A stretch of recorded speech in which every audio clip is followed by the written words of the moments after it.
Hello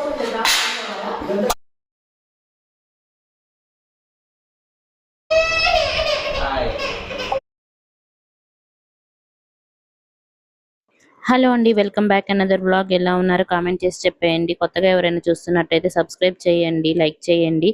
today వ్లాగ్లో kids vaccination details చెప్తాను, skip చేయకుండా చూడండి, ఎవరికన్నా యూజ్ అవుతుంది. సో మార్నింగ్ లేచి ఇల్లు తుడిచి పూజ చేసి టిఫిన్ టీ కంప్లీట్ అయ్యేసరికి 10:30 అయిపోయింది. ఆయిల్ ఫిల్ చేసి కుకింగ్ స్టార్ట్ చేయాలని చూస్తున్నాను. ఈవినింగ్ పిల్లలకి వ్యాక్సినేషన్ వేయడానికి వెళ్ళాలన్నారు. సో అందుకే వంట త్వరగా పూర్తి చేస్తున్నాను. మా పాప కుకింగ్ స్టార్ట్ చేయగానే వచ్చేసింది లోపలికి. సో కొంచెం సేపు అలా రిలాక్స్ అయ్యి స్టార్ట్ చేసేలోగా ఒక మ్యాంగో తినండి అని కోసిచ్చాను. నేను వెళ్ళి షూట్ చేసుకునేలోగా మా వాళ్ళు కంప్లీట్ చేశారు, అంత ఫాస్ట్ గా తినేశారు. సో ఇవాళ ఇంట్లో ఉన్నాడు వెంకట్ అని నేను బెండకాయ ఫ్రై, దొండకాయ కర్రీ ప్రిపేర్ చేస్తున్నాను. బెండకాయ ఫ్రై అంటే మా ప్రణవ్కి చాలా ఇష్టం, దొండకాయ అంటే నాకు ఇష్టం. సో అందుకోసమని ఇవి చూస్ చేసుకున్నాను. తినే కొంచెం కడుపు నిండా తింటే ఎనర్జీ ఉంటుంది కదా. సో అందుకోసమని వెజ్జీస్ వీలైనంత వరకు పిల్లలకి పెట్టాలి కదా. సో ఏదో రకంగా అందుకోసమని ఇలా ట్రై చేస్తున్నాను కొంచెం. సో దీనికి తోడు కొంచెం పెరుగు, రైస్ సరిపోతుంది. బాయిల్డ్ ఎగ్ ఇవాళ మెను ఇది వచ్చేసి. కర్రీ అయితే ప్రిపేర్ చేయడం స్టార్ట్ చేశానండి. ఎండలు అయితే బాగా ఉన్నాయి కదా. సో అసలు చాలా చాలా వేడిగా ఉంటుంది. ఒక 10 నిమిషాలకు ఒకసారి ఫ్యాన్ దగ్గరికి వెళ్లకుండా ఉండలేకపోతున్నాము. ముందైతే బెండకాయ కర్రీ ప్రిపేర్ చేయడం స్టార్ట్ చేశాను, ఎందుకంటే బెండకాయ ఫ్రై చేయడం తొందరగా అవుతుంది. దొండకాయలు కట్ చేస్తుండే మా పాప వచ్చింది, ఒకటి ఇచ్చేసాను. అవి తింటూ ఆడుకుంటుంది, లేట్ అయిపోతుంది కదా. బాయిల్డ్ ఎగ్స్ ఇవ్వు, పీల్ చేస్తానని హెల్ప్ చేయడానికి వచ్చాడు వెంకట్. ఇంకా అమ్మాయి రాలేదు అంట్లు కడగడానికి. సో తను వచ్చేసి ఈవినింగ్ వస్తుంది, కొంచెం ముందుగా రమ్మని చెప్పాను, హాస్పిటల్కి వెళ్ళాలి కదా. సో ఇప్పుడైతే బెండకాయ ఫ్రై అయితే రెడీ అయిపోయింది. నెక్స్ట్ వచ్చి దొండకాయ కూర ప్రిపేర్ చేయడానికి స్టార్ట్ చేశాను. సో ఆయిల్ వేసుకున్నాను, ఆయిల్ వేసుకుని తాలింపు గింజలు, ఆనియన్స్ వేసుకున్నాను. అవి కొంచెం రోస్ట్ అయిన తర్వాత దొండకాయలు అనేది యాడ్ చేశాను. తర్వాత జింజర్ గార్లిక్ పేస్ట్, ఉప్పు, కారం, పసుపు ఇవన్నీ యాడ్ చేసుకున్నాను. సింపుల్ గానే చేస్తాను కర్రీస్ సమ్మర్ లో, ఎందుకంటే మసాలాలు ఎక్కువగా వేస్తే పిల్లలకి మోషన్స్ అవుతాయి కదా. సో అందుకోసమని మేమైతే సమ్మర్ లో కొంచెం చాలా సింపుల్ గానే మెను ప్రిపేర్ చేస్తాను. సో ఇప్పుడైతే మొత్తం కుకింగ్ అంతా అయిపోయింది. ఇక్కడైతే సెట్ చేసేస్తున్నాను. Curries, plates, eggs, rice, bottle అన్ని తీసుకొచ్చి పెట్టాను. నేను కూడా తిందాం అనుకున్నా కానీ పాప తిననివ్వట్లేదు. సో మీ ఇద్దరు తినండి, తర్వాత నేను తింటానని చెప్పాను.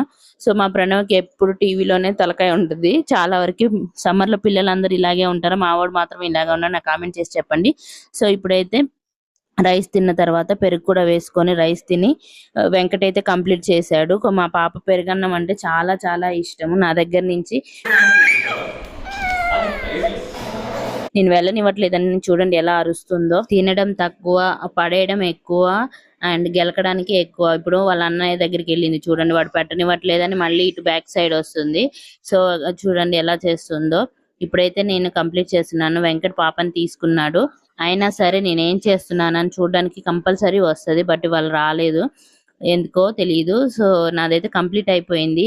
చూడండి ఏం చేస్తుందో, అన్ని సదురుతుంది. నేను తీస్తుంటే వాటితో పాటు కూరలలో వేళ్లు పెట్టి గెలకాలని వస్తుంది. నేను అందుకే గబగబా తీసేసి ఊడ్చేస్తున్నాను. అక్కడ కిచెన్ లో ఉల్లిగడ్డ తీసుకొచ్చి పొట్టు మొత్తం తీసి ఇక్కడ వేసింది. అవి మొత్తం క్లీన్ చేసి లోపలికి ఊడ్చి కిచెన్ లోకి చెత్త వేయడానికి వచ్చాను. నా వెనకాలే వచ్చింది, కిందే ఉంది.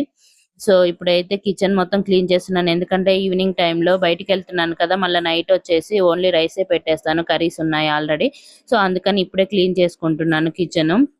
సో మొత్తం సదిరేసాయి, కౌంటర్ టాప్ మొత్తం క్లియర్ చేసి మొత్తం వైప్ చేసేస్తున్నాను. వైప్ చేసేసి ఇలా క్లీన్ చేసి పెట్టుకున్నాను. అంట్లు కడగడానికి అమ్మాయి ఇంకొక గంటలో వస్తానని చెప్పింది. సో ఇప్పుడైతే మొత్తం క్లీన్ చేసుకొని కాసేపు ఈ పరుపు వేసుకొని పడుకుందామంటే ఎక్కడ పడుకొని ఇస్తున్నారు, ఇద్దరు కలిసి కొట్టుకుంటున్నారు. ఇద్దరు కలిసి నేనంటే నేను పడుకుంటా అని మావాడు మా పాపతోనే బాగా ఇచ్చేస్తాడు. సో టైం వచ్చేసి 4:30 అయిపోయింది. టీ పెట్టేశాను, టీ పెట్టేసి టీ తాగుతున్నాము. నేను ఇక్కడ కూర్చున్నాను, వెంకట్ అక్కడ ముందు కూర్చున్నాడు. వెంకట్ బర్త్డే కూడా ఈ నెక్స్ట్ వీక్ లో ఉంది. సో తను అనుకున్న జాతరలో ఈ షర్ట్ ఓకే, ఆ షర్ట్ తో ఓకే అవుతుంది అనుకుంటున్నాను. ఒకసారి వేసుకొని చూడు. డాడీ చచ్చిపోయిందా? బాయ్ చెప్పు, బాయ్ చెప్పు. వెంకట్ ఈసారి వెరైటీగా క్లాత్ తీసుకొని కుట్టించుకుంటాడంట. ఇప్పుడైతే మిషన్ దగ్గరికి వెళ్ళి వచ్చాడు. మేమైతే కిందకి దిగాము, హాస్పిటల్కి వెళ్తున్నాము. సో ఇక్కడ బండి తీస్తున్నాడు పార్కింగ్ దగ్గర. ఇక్కడ నుంచి అయితే హాస్పిటల్కి వెళ్ళిపోయాము. ఇక్కడ వాళ్ళ జనాలు అయితే చాలా తక్కువగా ఉన్నారు. మామూలుగా వీక్ డేస్ లో అయితే ఉండరు, వీకెండ్ లో అయితే చాలా ఉంటారు. ఇక్కడ డీటెయిల్స్ ఇస్తున్నాడు. ఇద్దరికి ఒకేసారి వ్యాక్సిన్స్ వేయించుతాము. సో ఇప్పుడైతే బాబుకి ఫస్ట్ చెక్ చేసి వేస్తారు డాక్టర్ గారు. మా పాప కంటే మా బాబే ఎక్కువ ఏడుస్తారు చూడండి.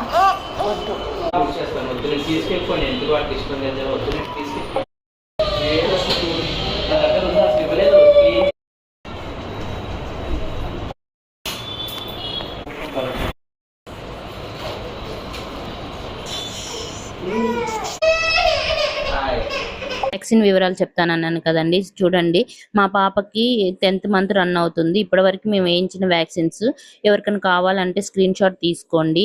మేము ఫస్ట్ గవర్నమెంట్లో వేయించాము. తర్వాత మేము ఇక్కడ అడిగితే ప్రైవేట్లో కొన్ని వ్యాక్సిన్స్ వేయించాలి అని చెప్పారు. సో అవి వాటి కోసం అని వెళ్తే అక్కడ ఇక్కడ ఎందుకు, ఇక్కడే వేయించుకోండి అని చెప్పారు. ఫస్ట్ ఆఫ్ ఆల్ మేము గవర్నమెంట్లో వేయించిన వ్యాక్సిన్స్ ఇవ్వండి. ఈ లిస్ట్లో ఉన్నాయేమో ఇప్పుడు వేయించుతున్నాము. ఇది వచ్చి మా ప్రణవ్ది. మా ప్రణవ్కి అప్పుడు మేము తెలియక గవర్నమెంట్లో ఉన్న కొన్ని మాత్రమే వేయించాము. ఇప్పుడు సార్ ఇవి వేయించుదామని చెప్పారు.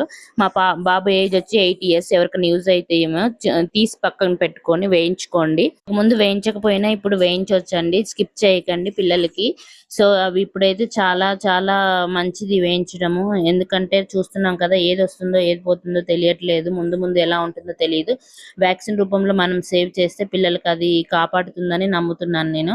సో బయటకు వచ్చితే నాకు మాత్రం సమ్మర్ లో సోడా తాగడం చాలా చాలా ఇష్టము. నేనేమో లెమన్ సోడా తాగాను, మా వాడేమో స్వీట్ కార్న్ తీసుకొని తింటున్నాడు. సో నేను వెంకట్ ఎప్పుడు షేర్ చేసుకొని తాగుతాము. సో ఒక గ్లాస్ తీసుకొని లెమన్ సాల్ట్ తాగుతున్నాను. మా పాపకు కూడా కావాలంట. సో చూడండి ఎలా గ్లాస్ గుంజుతుందో.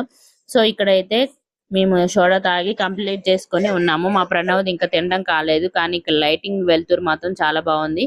సో ఇంటికైతే వచ్చేసామండి. అదండి ఈ బ్లాగ్ అందరికి నచ్చింది అనుకుంటున్నాను. నచ్చితే లైక్ చేయండి, షేర్ చేయండి, కామెంట్ చేయండి. ఏ ఒక్క పాయింట్ నచ్చినా లైక్ అయితే చేయండి అండి. Thanks for watching. Take care.